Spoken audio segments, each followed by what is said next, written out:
কোনোদিন বাচ্চা হবে না? ইয়ার কি মারছেন আপনি আমার সাথে ডাক্তারবাবু? এই বলে ডাক্তারকে প্রায় মারতে গেল ঋষভ। প্লিজ আপনি একটু শান্ত হন।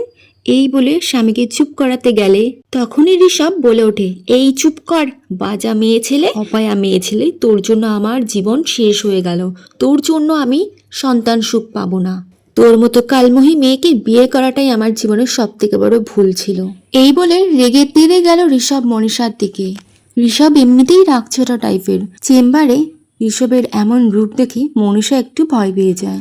অনেক বুঝিয়ে সুঝিয়ে ডাক্তারের চেম্বার থেকে ঋষভকে মনীষা বাড়িতে নিয়ে আসে। বাড়িতে ঢুকতেই ঋষভ মনীষাকে থাপ্পড় মেরে বলল, এই বাজা মেয়ে ছেলে, আমার বাড়ির থেকে বেরিয়ে যা। তুই আমায় সন্তান সুখ যখন দিতে পারবি না, তখন আমার স্ত্রী হয়ে থাকার অধিকার তোর নেই। শ্বশুরমশাই বলে ওঠে, কি হয়েছে মনীষা? ঋষভ এমনভাবে রাগ করছে কেন? সন্তান হবে না মানে? এগুলোর মানে কি ঋষভ? তখনই মনীষা বলে ওঠে, একটা বাচ্চা অ্যাডপ্ট করলে হয় না? এই কথা শুনে আরো রেগে গেল ঋষভ। শ্বশুর জিজ্ঞেস করতে থাকলে শ্বশুর মশাইকে সবটা বলল মনীষা। মনীষার চোখে জল দেখে শ্বশুর বলে উঠল, কেঁদো না মা, আমি তোমাকে একটা ওষুধ এনে দেব, তোমার বাচ্চা হবেই। আমার স্ত্রীরও বাচ্চা হতো না, তখন মা আমাকে এই ওষুধটা এনে দেয়। এই বলে শ্বশুর রোজ দিন একটা বাজে বিদঘুটে পানীয় জল খাওয়াতে থাকে মনীষাকে। মনীষা বলে ওঠে, এটা কি? শ্বশুর বলে, চুপ, বাচ্চা চাও তো? তাহলে কোনো কথা না বলে চুপ করে খেয়ে নাও। মনীষাও আর কিছুই জিজ্ঞেস করে না। বাচ্চা পাওয়ার লোভে সে চুপচাপ শ্বশুর মশাইয়ের দেওয়া বিদঘুটে পানীয় জলটা পান করতে থাকে। দুদিন ওষুধটা খাওয়া মাত্রই মনীষা দুর্বল হয়ে পড়ল। শ্বশুরকে জানালে শ্বশুর বলে, এই তো ওষুধ কাজ দিচ্ছে। আজ তৃতীয় দিন।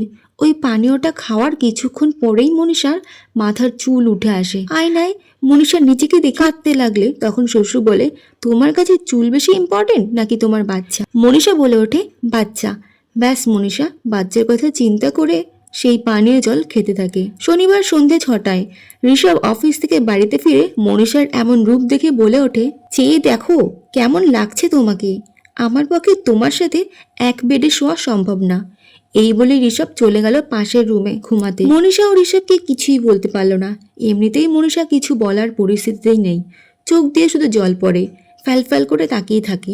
পরের দিন রবিবার ঋষভ ময়ূরী নামে একটা মেয়েকে নিয়ে তার রুমের দরজা বন্ধ করে দিল। 15 মিনিট পর দরজা খোলে। এই 15 মিনিট কি হয়েছে রুমে এর ভেতরে সেটা বোঝার বাকি রইল না মনীষার। ময়ূরী চলে গেল। পরের দিন সন্ধ্যে 6টায় আবার ময়ূরী এলো। মনীষার দিকে হাসির চোখে তাকিয়ে ঋষভ রুমে ঢুকে গেল। 14 মিনিট পর দুজন রুম থেকে বেরিয়ে এলো। মনীষাকে বলল, আমি ময়ূরীকে ভালোবাসি, আজই ওকে আমি বিয়ে করব। তাই তুমি এই বাড়িতে আর থাকতে পারবে না। মনীষা বুঝতে পারল কেন শ্বশুর তাকে সেই পানীয়টা খাওয়াতো। মনীষা সব বুঝতে পারলেও কিছুই বলার ছিল না তার। এরপরই তাকে বাড়ি থেকে বের করে দেওয়া হয়। মনীষা ভাবলো সে মায়ের কাছে যাবে, কিন্তু কিছুটা হাঁটতেই সে অজ্ঞান হয়ে রাস্তাতেই পড়ে গেল। কিছুক্ষণ পর মনীষা চোখ খুলে দেখে সে একটা রুমের বেডে শুয়ে আছে। সামনেই একটা ছেলে। ছেলেটি বলে ওঠে, ভয় পাওয়ার কিছু নেই, আমি রহিম। আপনি আমার গাড়ির সামনেই সেন্সলেস হয়ে পড়ে গিয়েছিলেন। এটা আমার বাড়ি, আপনি যতদিন চাইবেন ততদিন থাকতে পারেন। মনীষা বলল, আমি ঠিক হলেই মায়ের কাছে চলে যাব। এর পরের দিন থেকে রহিম রোজ মনীষার জন্য খাবার আনতে থাকে। তারা একসাথে টাইম স্পেন্ড করে, জীবনের সুখ দুঃখ শেয়ার করে। দেখতে দেখতে 15 দিন হয়ে গেল। মনীষা বলে, আমি মায়ের বাড়িতে চলে যাব। এটা শুনেই রহিমের মুখ ভার। মনীষা রহিমকে বিদায় জানাতে গেলেই রহিম বলে ওঠে, যেও না মনীষা, আমরা কি এইভাবে একসাথে থাকতে পারি না? মনীষা বলে ওঠে, কি আছে আমার মধ্যে?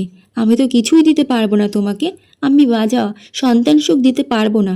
রহিম বলে ওঠে, একটা বাচ্চাকে অ্যাডপ্ট করে নেব, তবুও তুমি থেকে যাও মনীষা। মনীষাও রাজি হয়ে গেল। তারা বিয়ে করলো। তারা একটি মেয়ে সন্তানকে অ্যাডপ্ট করলো। একদিন বিকেলে ওরা 3 জন ঘুরতে বেরোয়। দূর থেকে একটা ভিখারিকে দেখে চেনা চেনা লাগে। কাছে গিয়ে দেখে সেটা মনীষার শ্বশুর মশাই। মনীষার শ্বশুর মশাই তাকে দেখে কেঁদে ফেললো। অঝরে কেঁদে সে বলে ওঠে, এটা আমার কুকর্মের ফল। আমি ময়ূরীর কথা মতন তোমায় বিষ খাওয়াচ্ছিলাম। ময়ূরী বিয়ে করে আসার পরেই আমার সাথে খারাপ ব্যবহার করতে থাকে, ঝগড়া করতে থাকে। একদিন আমাকে বাড়ি থেকে তাড়িয়ে দিল। মনীষা বলে, আপনার ছেলে? শ্বশুর বলে ওঠে, বাবুও ময়ূরী ছাড়া কিছুই বোঝে না। শ্বশুরের কথা শুনে মন খারাপ হলেও মনীষার কিছুই বলার ছিল না। মেয়েকে নিয়ে সে চলে যেতে লাগলি শ্বশুর বলে ওঠে, অনেক দিন খায়নি, আমাকে কিছু টাকা দাও।